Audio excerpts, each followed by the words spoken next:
자, 오늘 말씀을 같이 나누겠습니다. 빌립보서 4장 4절 한 절 말씀만 함께 읽겠습니다.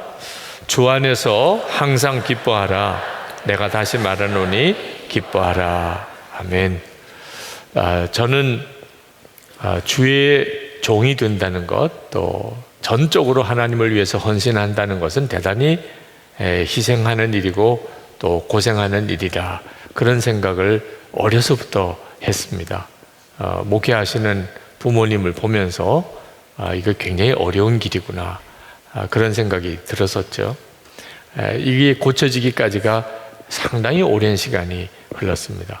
목사가 될 때도 여전히 그 생각 속에 있었고, 그리고 목회를 하면서도 제 마음속에는 언제나 하나님을 위해서 산다는 것, 주의 종이 된다는 것은 대단히 고난 중에 사는 것이라, 그런 생각을 했었습니다. 그런데 예수님을 인격적으로 알게 되면서부터 생각이 완전히 달라졌습니다. 저는 사실 목사가 된 것이 이 거역할 용기가 없어서 목사가 됐어요. 소위 말하면 착한 아이죠. 근데 요즘에 이제 어린아이들, 학생들, 청년들 이렇게 보면 부모가 하라고 그런다고 이렇게 하는 아이들을 찾아보기가 참 어렵더라고요. 네, 제가 어릴 때는 부모님이 하라고 그러면 당연히 해야지, 그런 분위기였어요. 네, 저만 그런 건 아니고 뭐 거의 대부분이 다 그랬습니다. 저는 한동안에는 나는 줏대도 없어, 주관도 없고, 싫으면 싫은 거고 못하면 못하는 거지, 뭘 부모님이 시킨다고 그대로 해야 되나, 그런 게 좀 창피한 느낌도 들었습니다. 근데 순종하기를 참 잘했다, 잘 몰랐고 또 잘못 알았고 그랬었지만, 지금에 와서 보니까 부모님이 너는 목사가 되라, 너는 전적으로 주의 일을 하라, 그게 참 싫었고 너무나 부담스러운 일이었긴 하지만 순종했던 것이 너무 감사하다 하는 생각이 들었습니다. 왜냐하면 이 나를 부인하고, 그리고 자기 십자가를 지고, 그리고 주님을 따라가는 것이 이게 주의 종의 길이거든요. 근데 자기를 부인하고 자기 십자가를 지는 것만 힘들게 본 거예요. 주님을 따라가는 그 주님을 만나지 못한 거죠.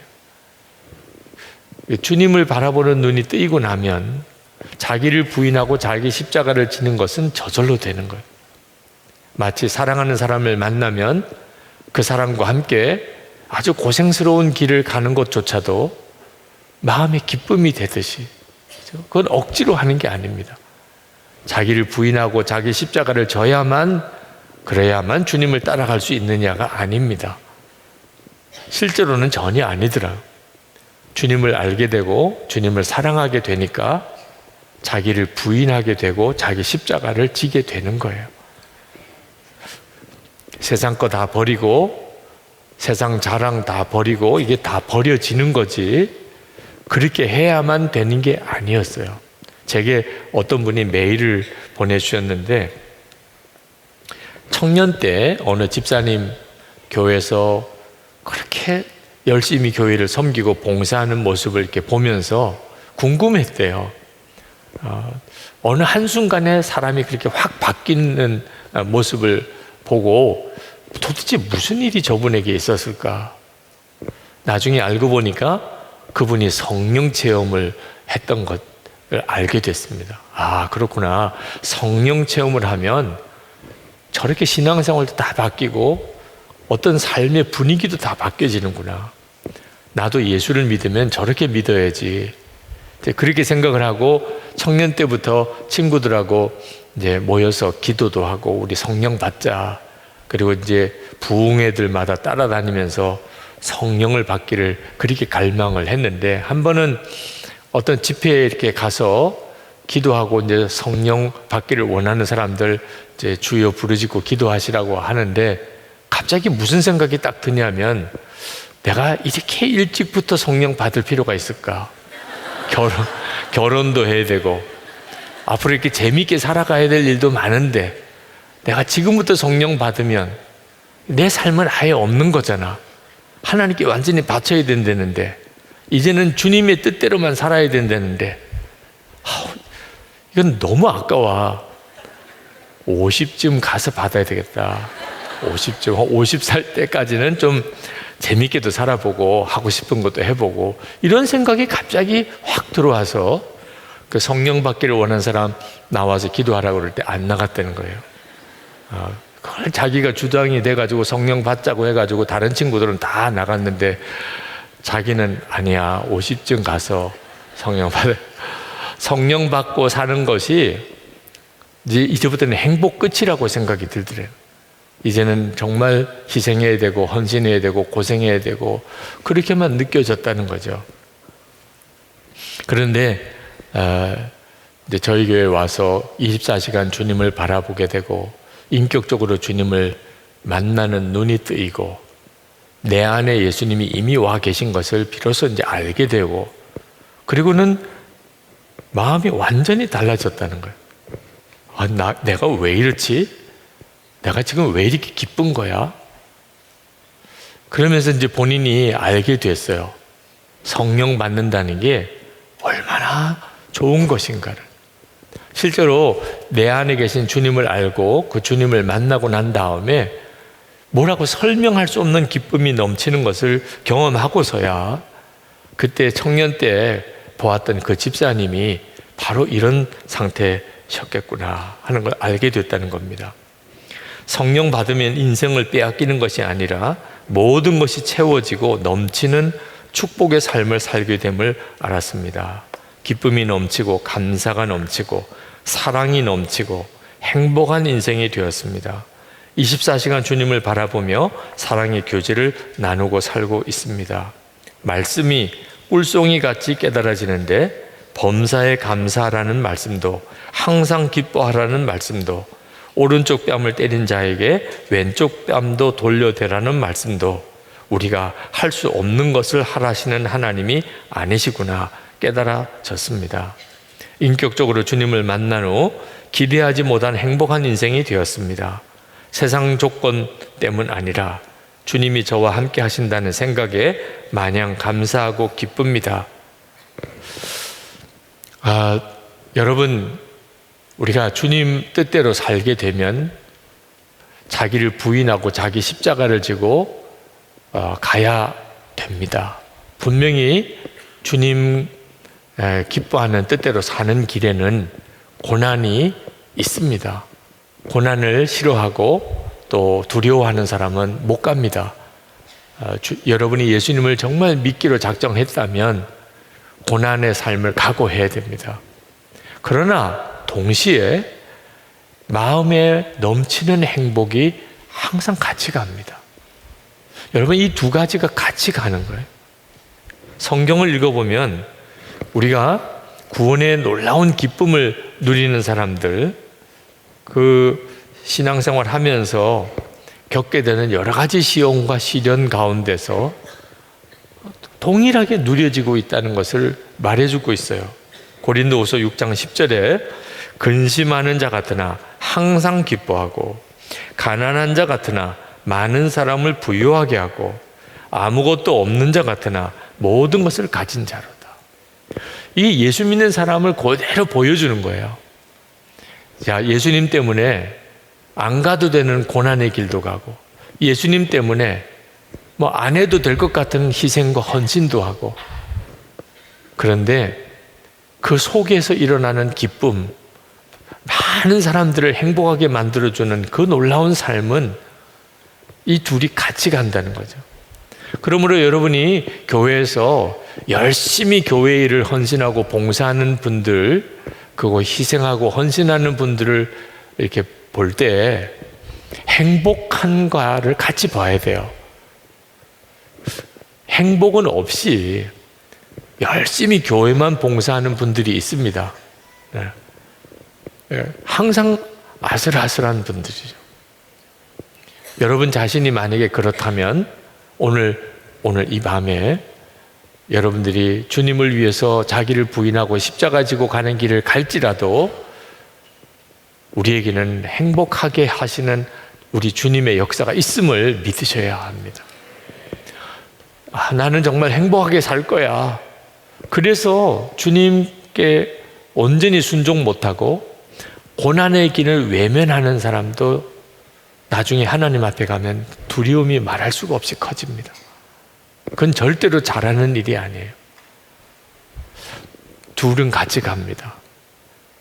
제가 마태복음 6장 24절에서 자기를 부인하고 자기 십자가를 지고 그리고 나를 따를 것이라, 주님을 따르는 것에 대해서 눈이 뜨이고 난 다음에 이 비밀이 깨달아졌어요. 예수를 잘 믿는다는 것은 고난의 길도 가지만 동시에 너무너무 행복한 삶을 사는 거라는 거예요. 야고보서 1장 2절에 내 형제들아 너희가 여러 가지 시험을 당하거든 온전히 기쁘게 여기라. 주의 사명의 길을 가는 이들에게 여러 가지 시험거리들이 옵니다. 근데 그게 온전히 기쁘니 괜찮은 거죠. 예수님 안에서 우리가 반드시 놓치지 말아야 될 것, 그것은 행복한 것입니다. 그건 성도들이 가져야 될 의무예요. 여러분이 예수를 믿으신다면 여러분은 행복해야만 합니다. 그건 의무예요. 권리가 아니고 의무입니다. 왜냐하면 예수를 믿는 사람이 행복해야 전도가 돼요.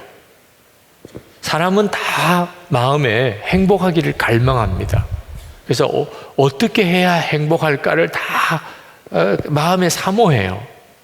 근데 예수를 믿는 사람이 얼굴에 행복한 얼굴이 아니면 예수를 왜 믿겠어요? 그죠?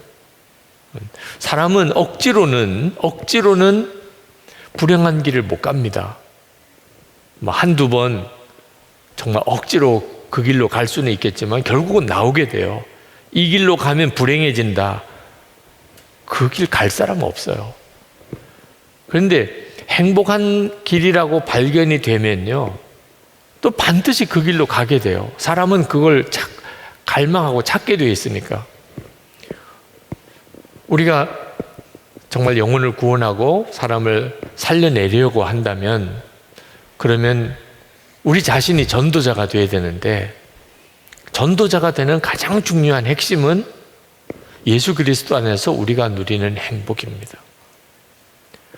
제가 어릴 때 제 친구들이 다 교회를 떠난 이유가 어른들을 보니까 행복하지 않은 거예요. 교회 다니는 어른들을 보니까. 그러니 맨 싸우는 거죠. 무서워요. 교회 어른들이 무서워요. 애들이니까 그래도 된다는 이야기는 아닙니다. 애들이니까 어떤 때는 뭐 떠들기도 하고, 그죠? 예배당에서 막 뛰기도 하고 그러죠. 그럴 때 진짜 무서운 어른들이 많으세요. 장로님, 권사님, 집사님, 혼을 내요. 눈에서 눈물이 나도록 혼을 내요. 여기가 어디라고 이렇게 뛰냐고. 그런 애들은 다 교회를 떠났어요. 야단을 맞아서 떠난 게 아니고 그 화내는 얼굴이 행복해 보이지 않는 거예요. 나도 여기서 이 교회 계속 다니면 저분들처럼 되겠구나. 그게 마음이 끌림이 아니에요. 매력이 아니에요. 그런데 교회에서 아주 따뜻한 사랑을 받았어요. 정말 학교에서나 또는 집에서나 이런 데서는 전혀 경험해 보지 못한, 교회를 나온 것만 가지고도 그렇게 귀하게 여겨주고 품어주고, 그죠? 뭐 하나라도 이렇게 사서 먹이고, 그리고 기도해주고, 기도하는데 그렇게 눈물로 기도해주고, 뭘 힘들어하는 것 같으면 그렇게 꼭 안아주고, 이랬던 경험이 있는 아이들은 그가 나중에 이제 자라서 정말 행복하고 싶다. 그런데 세상은 나에게 행복을 주지 않는 것 같아. 그럴 때 교회로 와요. 왜? 그 어릴 때 경험했던 그 어른이, 교회에서 만난 그 예수 믿는 그 분이 너무 행복해 보이니까. 그래서 나도 예수 믿으면 그렇게 될 거야. 이런 마음의 기대가 있는 거죠. 그러니까 우리가 예수를 믿고 행복해지는 것은 의무예요. 의무. 우리 가족들에게, 또 하다못해 우리 앞집 뒷집에 있는 어린아이들에게 그들의 영혼을 구원해야 될 우리의 사명이기도 합니다. 행복해도 되고 안 해도 되는 거 아니에요.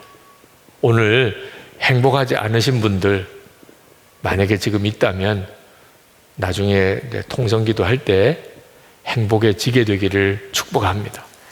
행복해지는 역사가 안 일어나면 집에 가지 마세요. 네. 오늘 왜 온 거예요 도대체? 주님의 역사를 기대하고 온 거잖아. 어떤 사람은 행복해서 돌아가는데 나는 행복하지 않다면, 그러면 그냥 여기서 하나님 나 죽여주세요. 내 마음에 행복감을 주시지 않을 거면 아예 차라리 지금 나를 걷어가 주세요. 이런 마음으로 주님 앞에 나가보세요. 지난 주일에 주일 설교도 했고 또 영성일기 컬럼에도 썼습니다만, 김철기 선교사님의 가슴 찢는 회개 그 책 소개를 해드렸는데, 그 제 컬럼에 댓글을 달아주신 분이 있었습니다. 남편이 많이 아팠습니다. 중환자실에 있었고 죽는다고 했었습니다. 중환자실에서 나온 지 1년도 안 돼서 갑상선 암이 생겨서 수술을 받아야 했습니다. 그러나 저는 그 순간에도 남편을 위하기보다는 제 자신이 힘든 것이 더 커 보였습니다. 그래서 그 순간에도 남편에게 화를 내고 남편에게 큰 소리를 내기도 했습니다. 그 문제로 인해 지금은 남편이 이혼을 요구했고 이혼 서류를 제출하게 되었습니다. 그럼에도 저는 지금까지도 내가 잘못한 게 아니라 남편이 잘못했다고 생각하고 억울해하고 미워했습니다. 그런데 책을 읽고 내가 얼마나 큰 죄인인지 깨달았습니다. 남편에게 미안하고 하나님께 너무 죄송합니다. 예수를 믿고 살면서도 내가 예수님으로 인해서 행복하지 않으면, 그러면 사랑하는 사람들, 가족들끼리 다 깊은 상처를 줘요. 그러면서도 자기는 자기가 그렇게 하고 있는 줄도 몰라요. 주님이 은혜의 눈을 열어주시면 그때는 진짜 악하는 비명소리를 지를 정도가 되죠. 우리가 우리 가족들에게 해줄 수 있는 최고의 서비스는요, 돈 벌어오는 것도, 밥 잘해주는 것도, 옷 잘 빨아서 세탁해 주는 것도, 아이들 열심히 공부하도록 학비 지원해 주는 것도 아닙니다. 우리가 우리 가족들에게 최고로 내가 섬기는 서비스는 나 자신이 행복한 거예요. 예수님 안에서 행복한 삶이 되는 겁니다. 이것보다 최고의 서비스는 없어요. 네. 거기서 전도도 바로 그 사람을 통해서 전도도 되고 하나님의 은혜와 위로도 전해지고 생수의 강이 흘러가게 되죠. 여러분, 하나님께서 우리에게 음란한 일을 그치라, 떠나라, 그러면 해야죠. 그죠? 무슨 일이 있어도 더 이상 음란한 것에 내가 가까이 하지 않고 과감하게 그런 것들을 다 버리고 그리고 거룩한 삶을 살아야죠. 그러기 위해서는 결단도 필요하고 매 순간순간 하나님이 원하시는 길로 가야 될 선택도 해야 됩니다. 여러분들 중에도 지금 현재 세상이 엄청나게 음란한 세상이죠. 거룩한 성도의 삶을 살기 위해서 몸부림치는 분들이 있을 거예요. 만약에 음란한 생활을 했던 분이라면 깊은 죄책감 속에 있을 거예요. 그죠? 주님의 보혈을 붙잡고 다시 한번 시작해야 될 그런 은혜를 오늘도 갈망하신 분들이 있으실 겁니다. 우리가 음란 하나를 버리려면 이렇게 몸부림을 치게 돼요. 여러분, 만약에 하나님이 여러분에게 기도를 시키거나 전도를 시키거나 하면 그냥 가만히 있어서 저절로 되지 않습니다. 기도 훈련도 받아야 되고 또 기도 팀에 함께 들어가야 되고 또 기도 시간에 대한 약속도 해야 되고 또 그 시간을 지키려고 애쓰고 매일 합심 기도 그 기도문을 받겠다고 신청도 하고 또 기도문 오면 또 그걸 가지고서 기도도 하고 그렇게 해야 기도가 되는 거죠, 기도는. 그렇죠? 전도도 뭐 더 말할 것도 없죠. 전도 훈련도 받고 전도 팀에 들어가고 전도할 시간에 같이 참여하고 그리고 함께 나가서 실제로 전도하고 그러기 위해서는 얼마나 많은 결단이 필요하고 또 그 길을 선택해야 합니까? 하나님이 우리에게 무언가를 하라고 하신 일에 대해서 우리는 결단해야 되고 그 일을 위해서 힘을 써야 합니다.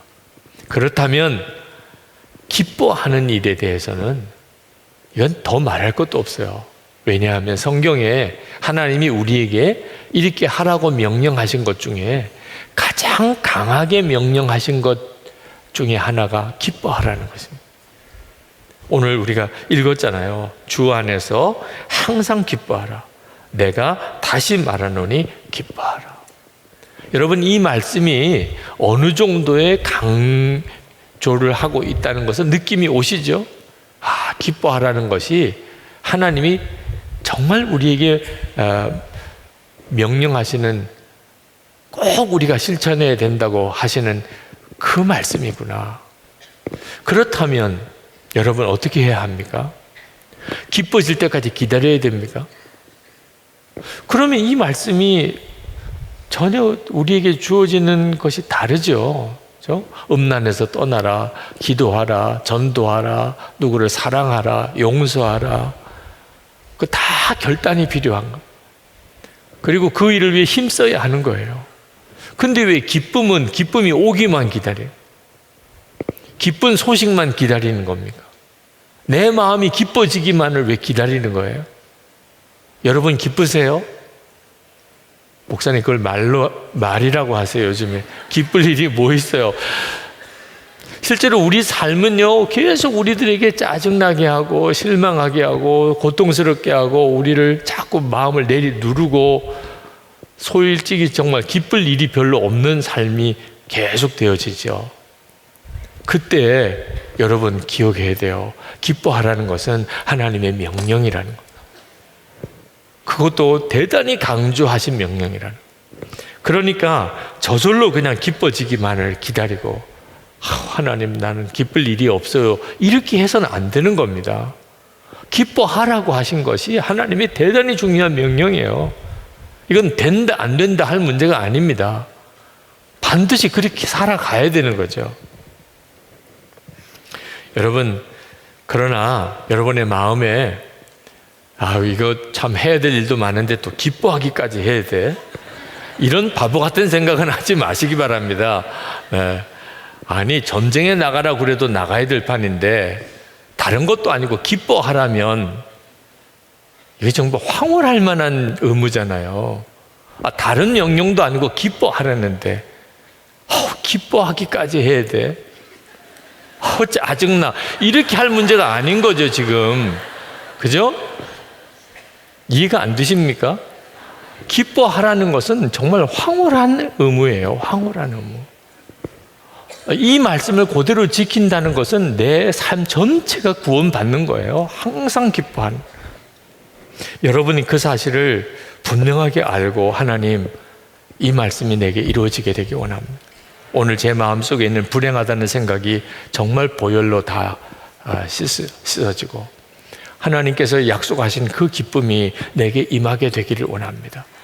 여러분이 그렇게 기도해야 돼요. 오늘 밤에 해결 보아야 돼요.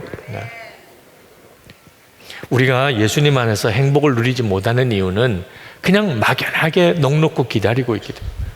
행복하게 해줘봐요. 그래 해봐요. 그러면 그걸 믿음이라고 생각하는 거예요. 그렇지 않습니다. 예수 그리스도 안에서 우리에게 허락하신 이 행복은 그냥 넋놓고 이렇게 가만히 기다리면 어느 순간에 나에게 행복이 오는 게 아니에요. 그렇게 기다리니까 예수 믿어도 행복하지 않다는 말을 하게 되는 겁니다. 예수 믿고 내가 누리는 이 행복은 내가 약속을 믿고 그 약속을 붙잡고 그것이 내게 온전히 이루어지기를 내가 몸부림쳐야 되는 일이 있습니다. 어떤 게 그런지를 오늘 잠깐 말씀을 드리고 기도하려고 합니다. 첫 번째는 절대로 불행하다는 생각을 마음에 품어서는 안 됩니다. 자, 불행한 일, 불행하다는 생각이 자꾸 들어옵니다. 원하는 일도 안 됐고, 원치 않은 일도 벌어지고, 짜증나는 일도 많고, 여러 가지 힘들고 어려운 시험도 생기고, 어떻게 해요? 불행하고 짜증스러운 마음이 자꾸 일어나는데, 근데 그때 여러분 꼭 기억해야 될 것은 우리는 행복한 일과 불행한 일이 항상 같이 있는 상황 속에 늘 있다는 겁니다. 행복한 일만 일어나는 일 없고 불행한 일만 일어나는 일 없어요. 둘 다가 항상 같이 있습니다. 우리가 흔히 이런 조크가 있죠. 기쁜 일과 안 좋은 일 둘이 있는데 어떤 것부터 먼저 들어볼래? 네, 그런 조크가 있죠. 어떤 아내가 남편과 관계에서 아주 기쁜 일이 있었고 또 아주 안 좋은 일이 있었고 또 아주 황당한 일이 있었대요. 기쁜 일은 남편이 처음 꽃을 들고 집에 왔다는 거예요. 안 좋은 일은 그게 아주 큰 하얀 국화꽃이라는. 또 황당한 일은 남편이 장례식장에 갔다가 꽃이 너무 싱싱하고 이뻐서 가져왔다. 자, 우리 삶은 항상 이렇게 좋은 일과 안 좋은 일이 항상 같이 있어요. 어떤 일도 다 같이 갑니다. 그런데 우리 성향이 좋은 일 쪽에 기울어지기보다 안 좋은 일 쪽에 더 많이 기울어진다는 거예요. 10가지 좋은 일이 있고 1가지 안 좋은 일이 있으면 우리는 그냥 안 좋다고 느끼는 거예요. 10가지 좋은 것은 생각도 안 하고 1가지 안 되는 것만 마음이 아파요. 목사인 저 같은 경우도 그래요. 100사람이 저를 좋아해도 한 사람이 저를 싫어하면 나 그것 때문에 확 마음이 눌려요. 목회 그만둬야 되겠다 이런 생각이 들어요. 그 참 사람의 마음이 그래요. 다 좋아하는 것 같아도 한 사람이 뭐라고 이야기를 하면 그냥 탁 마음에 낙심이 돼요. 그게 우리예요. 여러분이 그 사실을 항상 명심해야 돼요. 내가 불행하다 진짜 그런 건지는 다른 문제예요. 불행하다고 느끼는 느낌은 분명하지만 정말 불행한 사람이기 때문에 불행한가? 그건 전혀 아닐 수가 있습니다. 가만히 놓고 보면 오히려 감사하고 감사할 상황에 있습니다. 오늘 이 시간에 여러분들에게 그 눈이 뜨이기를 원합니다. 100가지 감사할 제목이 있고 한두 가지 어려운 일이 있는 거예요. 대부분 다. 요한 웨슬레 목사님이 그 휘필드와 함께 영국의 이제 부흥 운동을 시작을 할 때 굉장한 어려움이 있었습니다. 한 번은 크게 마음에 낙심이 되어서 영적으로 기도를 해주던 헌팅턴 여사라는 분을 찾아가서 아주 절망적인 어조로 이야기를 했습니다. 저는 모든 것을 다 잃었습니다. 그랬더니 그 헌팅턴 여사가 말하기를 잃어버린 것들에 대해서 감사하십시오. 조금 이해가 안 되더래요. 지금 다 잃어버린 것 같아서 너무 마음이 힘든데 그걸 가지고 감사하라고 하니까. 왜 그렇게 해야 되냐 질문을 했더니 주님은 잃어버린 자를 찾아 구원하러 오셨다고 하지 않았습니까? 만일 당신이 모든 것을 잃어버렸다면 바로 당신을 위해 주님이 오셨기 때문입니다. 야, 그렇구나. 모든 걸 다 잃어버린 것조차도 은혜구나. 바로 나 같은 자를 주님이 찾으시니까. 그랬다는 그 일기의 내용이 나옵니다. 하나님이 우리에게 주신 은혜는 항상 있습니다. 은혜는 전혀 없고 어려움만 있는 경우는 어떤 경우도 없어요. 근데 우리는 항상 몇 가지 시험을 훨씬 크게 봅니다. 나는 불행해. 나는 소망이 없어. 나는 끝이야. 나 같은 불쌍한 사람은 없을 거야. 그렇지 않습니다. 얼마나 많은 사람들이 나를 부러워하고 있는데, 얼마나 많은 사람들이 나를 부러워하고 있는데 그런 이야기를 하느냐 하는 거죠. 침례교 목사인 옥타비오스 윈슬로원이라는 목사님이 이런 이야기를 했습니다. 하나님의 자녀는 기쁜 사람일 수밖에 없다. 그는 죄를 용서받고 영원히 의롭다 하심을 얻어 하나님의 자녀가 되었다. 이제 그의 시련은 복이고 싸움은 승리며 죽음은 곧 영생이다. 그의 미래는 모든 지각과 상상과 말을 초월하는 끝없는 복의 천국이다. 이런 하나님과 이런 구주와 이런 소망을 얻었으니 기쁜 사람이 아닌가? 그래야 마땅하지 않은가? 여러분, 우리가 예수 믿고 받은 복은요, 이제부터 우리의 싸움은 그냥 그대로 승리예요.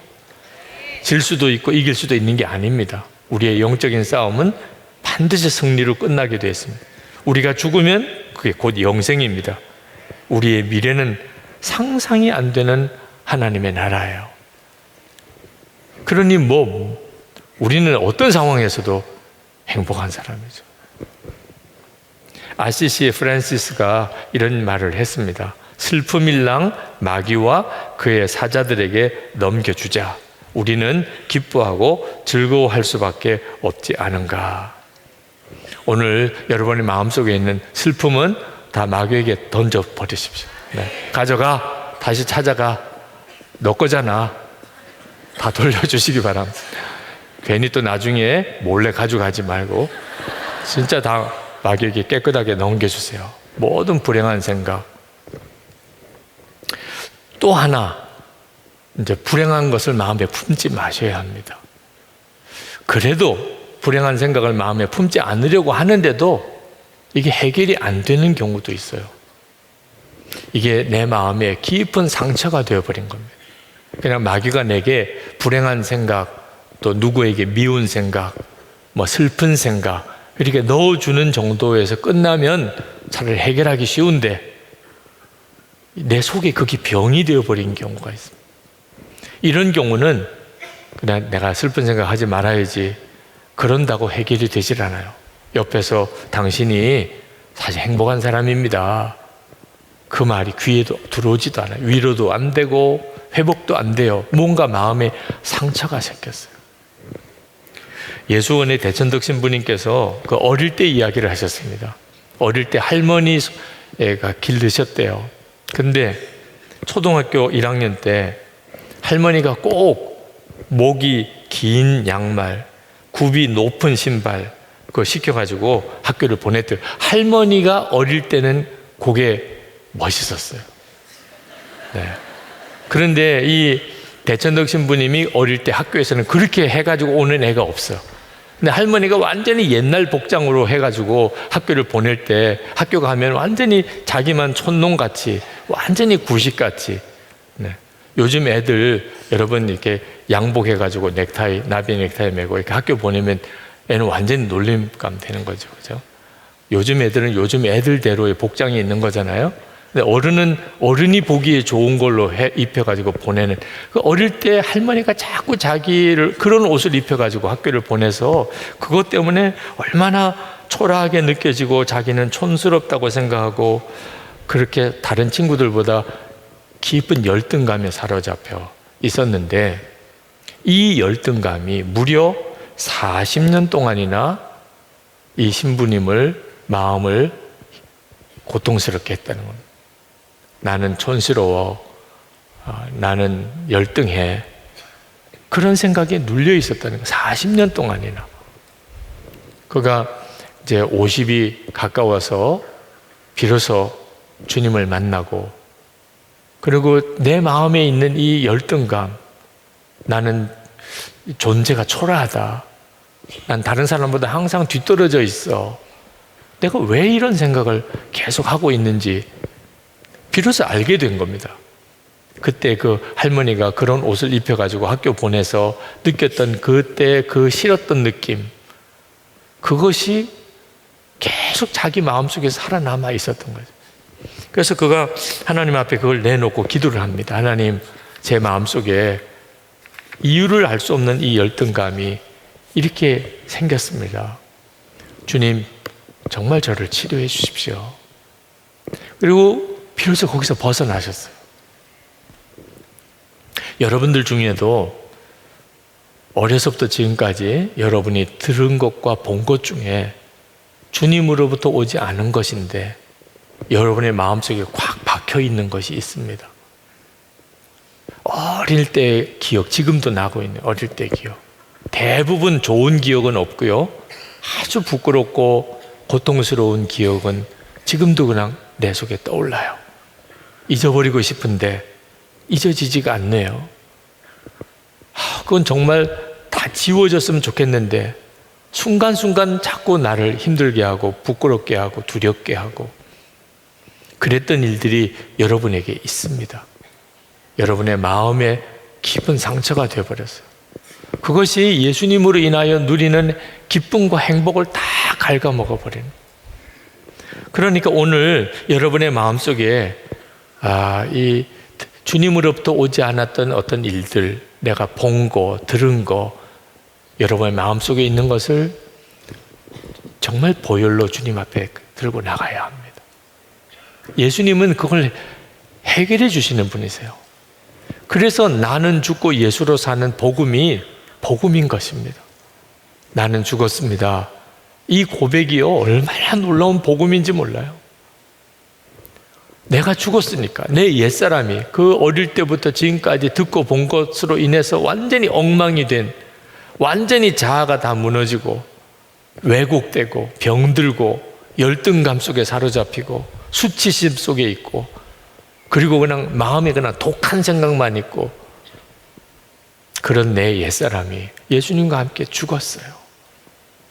이게 얼마나 놀라운 일이에요. 꼭 죽어야 되나요? 몰라서 하는 이야기예요. 죽음은 이건 복음입니다. 예수님과 함께 죄로 찌들고 온갖 상처로 멍이 든 내 옛사람이 죽었어요. 이제 나는 더 이상 옛사람에 사로잡힌 자가 아닙니다. 오늘 여러분이 그 시간을 가지시기 바랍니다. 혹시 여러분의 마음에 깨달아지는 것이 있습니까? 그러면 주님 앞에 가지고 나가세요. 그리고 끝으로 세 번째, 여러분이 주님을 바라보기를 힘쓰시기 바랍니다. 행복은 주님으로부터 오는 것이에요. 예수님을 막연하게 교리적으로만, 지식으로만 알고 있으면 예수님이 행복을 주시는 것을 알 수가 없어요. 근데 예수님을 인격적으로 알게 되면 여러분이 깜짝 놀라게 됩니다. 예수님 한 분으로 충분하다.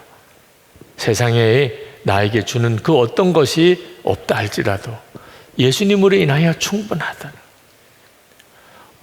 지난 주간에 어느 인터뷰 하시는 분이 저에게 한국교회에 어려운 목회자들이 많은데 목사님은 그분들에게 무슨 말씀을 해주고 싶습니까? 그런 질문을 하신 적이 있어요. 근데 제 마음에 그런 대답이 생각이 나더라고요. 목회가 잘 되는 것에 너무 초점을 두지 마시고 예수님으로 인하여 누리는 기쁨이 있으면 그러면 목사님을 통해서 하나님이 교회를 세우실 수 있습니다. 그런데 목회가 잘 되어야 기쁜 목회자는 하나님이 그를 세우실 수가 없습니다. 그런데 목회자만 아니고 여러분도 마찬가지예요. 여러분의 인생을 완전히 새롭게 만드실 수 있는 분은 예수님 한 분이면 충분합니다. 예수님으로 인하여 기쁜 사람은 그럼 삶 전체가 다 바꿔집니다. 주님으로 인하여 기쁘니까 모든 일이 다 기쁩니다. 어떤 사람을 만나도 무슨 일을 겪어도 주님으로 인하여 기쁜 사람은 모든 것을 기쁨으로 행복하게 삽니다. 행복하게 사는 사람의 일이 잘 될 수밖에 없죠. 어떤 목사님이 스코틀랜드를 여행하면서 어느 여관에 묵게 됐는데 그 여관 주인이 아주 명망 있는 목사님이 자기 여관에 묵게 되는 것을 보고 너무 기뻐서 우리 가정 예배를 좀 인도해 주세요 부탁을 했습니다. 목사님이 그 주인에게 이 여관에 있는 모든 손님과 직원들까지 다 초청하시죠. 그렇게 하겠다고 해서 이제 그냥 그 여관에 묵었던 손님들 또 그 여관에서 일하는 사람들 가족들 다 모였어요. 근데 그 목사님이 한 사람이 빠진 것 같은 느낌을 받았습니다. 그 주방에서 냄비나 주전자를 닦는 그런 일하는 자매가 하나 있었는데 식사하면서 이렇게 그런 자매가 있는 것을 보았어요. 근데 그 자매가 안 보이는 거예요. 그래서 그 자매가 오기 전까지는 내가 예배를 인도할 수 없습니다. 그랬더니 그 주인이 그 일하고 있는 자매를 오라고 해서 자리에 앉았습니다. 그래서 예배를 드렸어요. 예배가 끝나고 난 다음에 목사님께서 그 소녀에게 이렇게 이야기를 했습니다. 너에게 기도를 내가 가르쳐주고 싶구나. 오늘부터 매일 주님 저 자신을 보여주세요 라고 기도해 보거라. 이제 그러고 가셨어요. 그리고 이제 일정을 마치고 다시 와서 여관에 묵고 이제 런던으로 가셔야 되는데 그 여관 주인이 아주 불평을 털어놓더래요. 목사님이 다녀가시고 난 다음에 그 여자아이가 일은 정말 안 하고 계속 울기만 해서 큰일이라는. 그래서 목사님이 그 아이를 오라고 했습니다. 그리고 그 아이에게 오늘 내가 기도를 한 가지 더 가르쳐 주고 싶다. 이제부터는 매일 주님 저에게 당신을 보여주세요. 그렇게 기도해 보거라. 그리고 이제 몇 년이 지났습니다. 어느 집회 지역에 가서 집회를 인도하는데 설교가 끝나고 난 다음에 어느 젊은 여자가 찾아왔습니다. 그러면서 저를 기억하세요? 이렇게 물어보더라고요. 저도 이따금 그런 분들을 만납니다. 저를 기억하세요. 시험하지 마세요. 네, 제가 누구누구입니다. 이렇게 이야기해 주세요. 제가 정말 기억력이 없어져 가서 큰 참 마음의 고민이에요. 하여튼 저를 기억하세요. 이렇게 질문하는데 목사님이 누군가 그런 생각이 들더래요. 네, 그 자매가 자기가 몇 년 전에 그 여관에서 목사님으로부터 기도를 배운 그 바로 소녀입니다. 아, 그렇구나. 그러고 보니까 그런데 분위기가 완전히 달라요. 나이가 들어서 그렇기도 하겠지만 완전히 다른 분위기예요. 목사님이 첫 번째 기도를 가르쳐주고 떠나셨을 때 하나님께 저 자신을 보여달라고 기도했습니다. 하나님은 제 추악함을 보여주셨고 저는 제 죄가 너무도 압도적이어서 슬픔과 두려움에 빠져 잘 때도 일할 때도 그 죄를 생각할 수밖에 없었습니다. 그런데 목사님이 다시 오셔서 주님 저에게 당신을 보여주세요 라고 기도하라고 가르쳐 주셨습니다. 제가 그렇게 기도하자 하나님은 그분의 모습을 보여주셨습니다. 하나님의 사랑과 예수께서 저를 위해 십자가에서 죽으셨음을 말입니다. 저는 죄의 짐이 모두 사라지고 비로소 행복한 그리스도인이 되었습니다.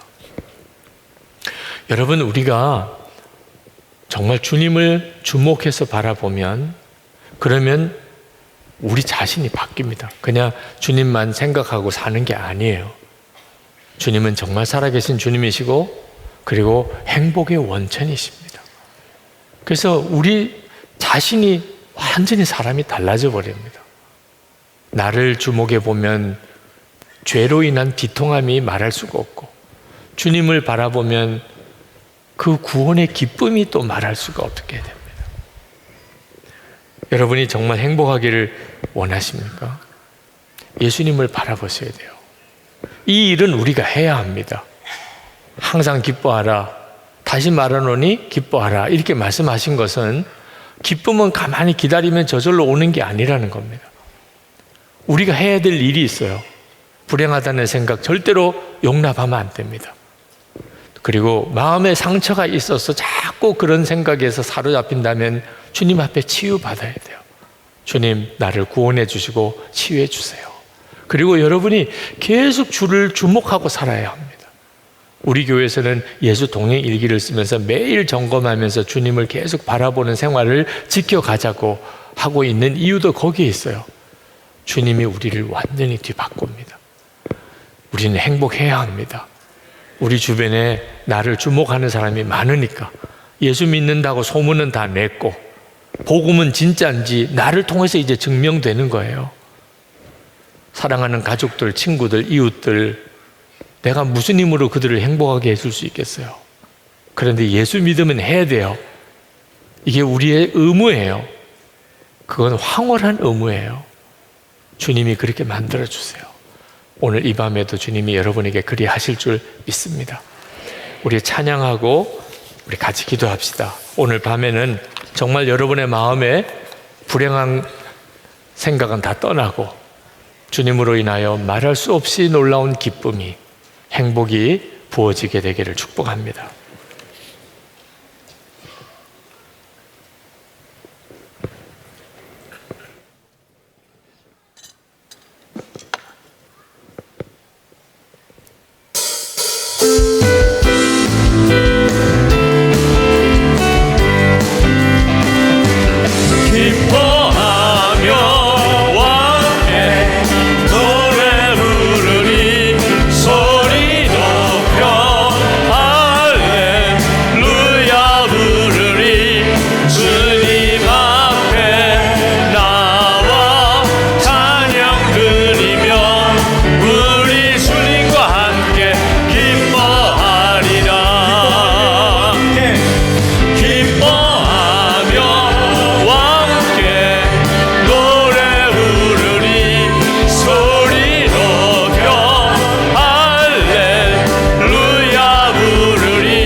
시간에 우리 기도할 때 하나님, 제가 불행한 사람이라는 생각을 거절합니다. 이제 거부합니다. 예수 그리스도 안에서 나는 행복한 사람임, 말할 수 없이 행복한 사람. 주님, 제가 이제는 제 생각을 분별 없이 품지 않겠습니다. 계속해서 들어오는 모든 우울한 생각, 슬픈 생각, 비참한 생각, 억울한 생각, 열등한 생각, 예수님의 이름으로 다 내어 쫓겠습니다. 주님이 주시는 생각으로 채워 주시옵소서. 우리 주여 부르짖고 기도하겠습니다. 주여! 할렐루야. 하나님, 놀라우신 은혜를 오늘도 하나님 사모하며 기도하는 모든 성도들 위해 부어주시기를 원합니다. 하나님이 기뻐하시는 역사를 놀라웠고 충만하게 부어주시기 원합니다. 하나님의 크신 은혜를 놀라우게 충만하고 뜨겁고 강하게 하나님 부어주시기를 원합니다. 하나님의 능하신 손에, 은혜의 손에, 주의 권능의 손에 주님 함께하여 주시기를 원합니다. 하나님, 나의 좋으신 하나님, 주님의 은혜를 찬양합니다. 하나님, 더 이상 하나님 분별 없이 그냥 막연하게 하나님의 역사에 주시기만 기다리지 않겠습니다. 하나님, 아닌 것은 아니고 하나님 붙잡을 것 붙잡게 되기를 원합니다. 우리의 마음과 생각을 주장하시고 다스리시고 함께하여 주소서. 또 주님 들어주시고 역사해 주소서. 하나님, 우리 속에 지금까지 듣고 본 것 중에 주께로부터 오지 않은 것 보혈로 다 씻음 받기를 원합니다. 정말 잊어버리고 싶은 생각, 끔찍한 생각, 우리 속에서 끊임없이 우리를 힘들고 고통스럽게 하는 모든 지난날의 나쁜 기억들 보혈로 깨끗하게 씻어 주시옵소서. 우리 주여 한번 부르짖고 기도합니다. 주여! 놀라우신 하나님 은혜, 놀라운 하나님 역사를 더해 주소서. 오늘도 하나님 앞에 나와 기도하며 하나님 간구하는 사랑하는 성도들의 마음과 생각을 온전히 주장해 주소서. 놀라우신 하나님, 놀라우신 아버지, 주님의 역사하심을 인하여 감사, 주님의 은혜를 인하여 주님 감사, 하나님의 행하신 일을 인하여 주님을 감사. 주 예수님, 나는 예수로 삽니다. 주님의 십자가의 은혜, 주님의 십자가의 보혈로 우리를 온전히 구원해 주소서. 주님 온전히 살려 주소서. 하나님 놀라우신 주님의 은혜로 주님 온전히 건져 주소서. 하나님 놀라우신 하나님, 은혜의 주님, 은혜의 주님, 은혜의 주님 역사해 주소서. 크시고 놀라우신 하나님, 크신 하나님의 은혜, 놀라운 하나님 역사하시고 더하여 주소서. 주님 감사. 오늘 이 밤에 정말 주님으로 인하여 내 마음의 기쁨이 샘에 터지고 예수님으로 충분하게 행복한 자가 되기를 갈망하는 마음으로 이제 마지막 기도를 우리 드리고 자유롭게 기도하겠습니다. 주님의 손이 여러분 위에 임하기를 간절히 사모하는 이들은 강단 위에 올라오셔서 기도하시고, 안수 기도를 받기를 원하는 분들은 아랫단으로 내려오시기 바랍니다. 이제 우리 하나님 앞에 기도할 때 주를 바라보는 눈을 뜨게 해주소서. 기쁨의 근원이고 행복의 원천이신 주님을 인격적으로 만나게 하소서. 주님과 친밀히 동행하는 삶을 시작하게 해 주시옵소서. 우리 주여 3번 부르짖고 기도하겠습니다. 주여!